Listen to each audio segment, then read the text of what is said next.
9-year-old Marcia frowned at her dinner plate.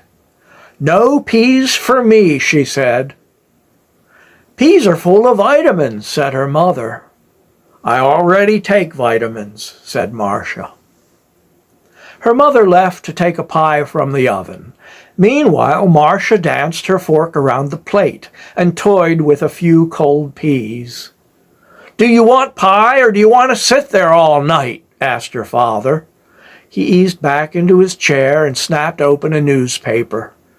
Marcia crossed her eyes and stuck out her tongue, but her father took no notice. She tapped her fork to the plate. She sighed. She walked 2 fingers around the plate's rim. She sighed again. Her father lowered the paper and glared across the table. Marcia glared back. He shook the paper at the peas and went back to reading. "No peas, no pie," said her mother from the kitchen. "What kind of pie?" asked Marcia. "Apple," said her mother, "your favorite." Marcia shoveled 5 forkfuls of peas into her mouth, but they wouldn't go down and only filled her cheeks.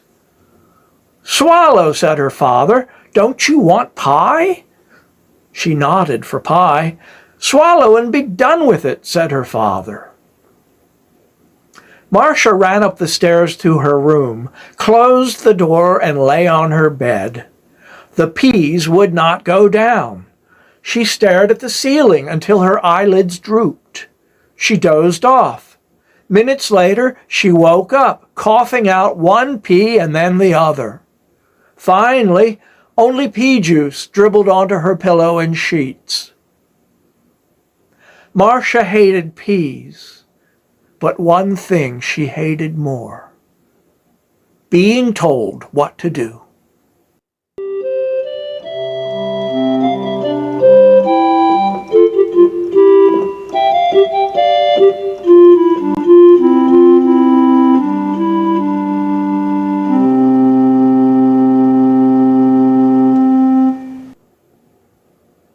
My 6-year-old brother dressed himself for school. He pulled up his underwear, threw on a shirt, and then opened the pants drawer. "No pants!" he cried. Earlier, I had emptied the drawer. "All your pants must be in the wash," I said, "but I'll find you some." I offered him my mother's lemon yellow capri pants. "Yellow pants?" he said. "I'm not wearing those." "They're special," I told him. "They're tropical pants, the latest style. You want to be cool, don't you?" He slipped on the pants and hoisted the waistband to his chest to make them snug. "They're too long," he said. "They're hanging over my shoes." "Just roll up the cuffs," I told him. "Tropical pants are adjustable. You'll be the first to show them off." I pushed my brother out of the door to see how far he'd go. He saw his schoolmates going off to school and shuffled after them. He disappeared around a corner. I called and called. A few minutes later, he came running back in his underwear. "Everybody called me names," he said. "Girly pants, fancy pants, banana legs." "Where are the pants?" I asked. "I kicked them off," he answered. "Where?" "I don't remember," he said. In exchange for clean pants, I made him promise to never mention the tropical pants again.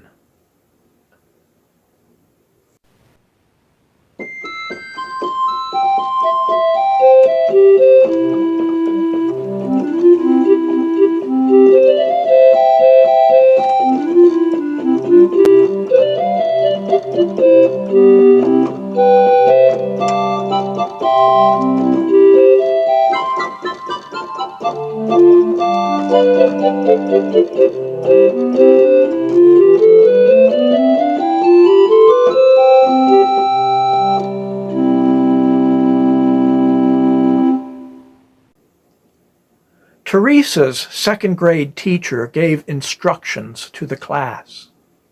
"Children," she said, Tomorrow, bring in a picture of one of your older relatives when they were young. Then we will discuss family history. At home the next morning, Teresa opened her great-grandfather's drawer of World War II souvenirs. German paper money, medals, ribbons, and her favorite picture of Gramps. The gold-framed picture fit into her palm. She thought he was very handsome. Gramps wore a captain's hat and a military jacket with pins on the lapels. In the picture, he was much younger with a trimmed dark mustache, now gray and bushy. Teresa slipped the picture into her book bag and took off for school. During class, the children piled pictures on the teacher's desk. She held them up one by one. "Who is this?" she asked. "Where were they born? What did they do?" All the pictures had been shown except one. The teacher placed Teresa's picture face down on her desk and frowned. "Young lady," she said, "I hope this is not a picture of your relative." "It is," said Teresa. "My great-grandfather was a hero. Gramps captured enemies and got promoted. He collected medals and flags and all kinds of souvenirs from Germany." "Young lady," said the teacher, "I don't know how you got this picture, but please, please take it back. It's not your great-grandfather. It's Adolf Hitler."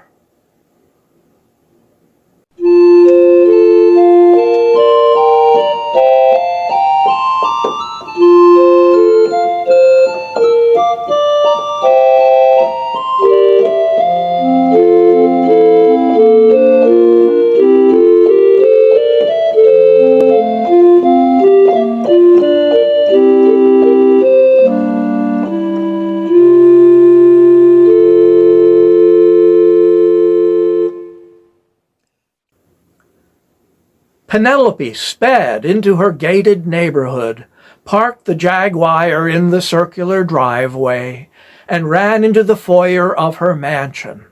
"I am with child," she shouted down the spiral steps that led to the wine cellar. Julius, her husband, took the elevator up to the foyer level. "Oh, dearest Penelope," he exclaimed, "we shall have the offspring of our dreams."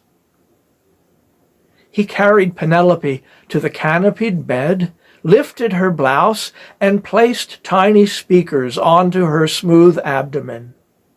They pulsated with the intricacies of Bach fugues and Beethoven quartets, music to stimulate their child's developing brain.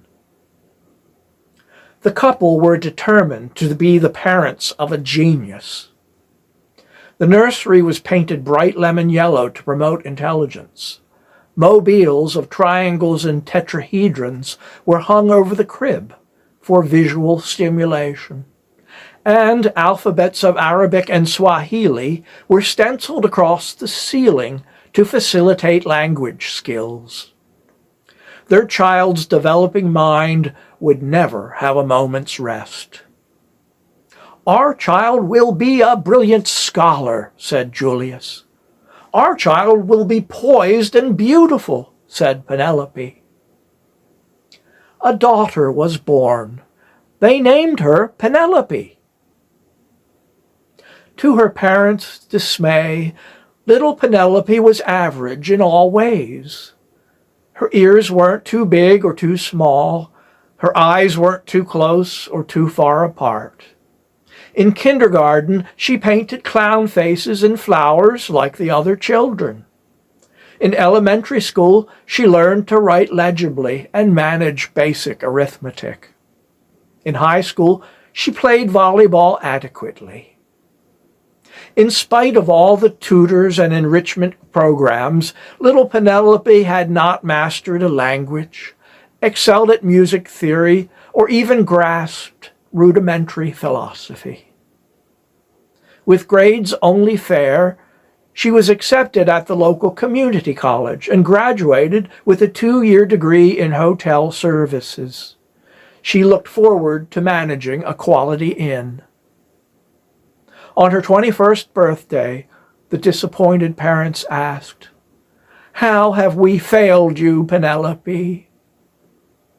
"Please don't call me Penelope," she answered. "Everyone calls me Penny. I'm plain and average and happy just the way I am."